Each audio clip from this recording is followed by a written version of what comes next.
What exactly does matter look like? Well, we know that matter is made up of atoms, and atoms are made up of particles. Looks like what you'd expect it to look like, right?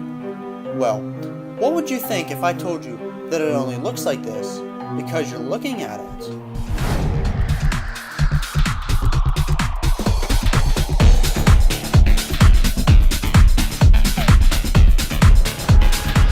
During the early 1920s, there was a boom in quantum mechanics.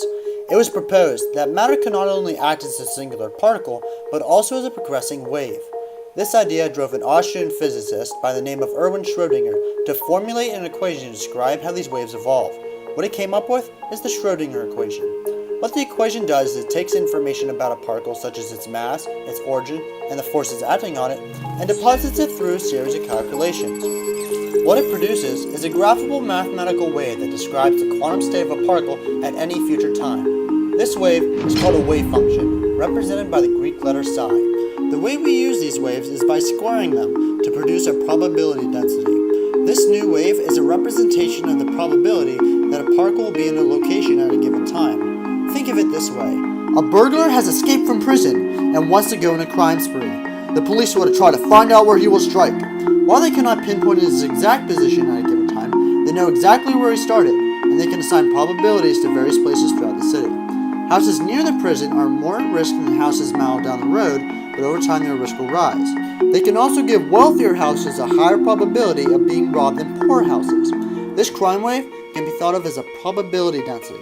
It isn't real, it's just a set of abstract numbers assigned to different points in space. Much like the burglar, we don't know exactly where a single particle is, but we can assign probabilities to get a good picture to where it could be. However, the particle can act as if it is in all these places at once, and can behave like a wave. Attention! Crime reported at 314 Pie Lane. Looks like the burglar is struck. Now we know where he is. Instead of a probability density, his location is now in a localized state. However, even though we know the house, we don't know which exact room. Thus a remaining small amount of unpredictability. Particles act the same. Whenever we measure a particle for something, like location, its wave function will collapse into a localized state.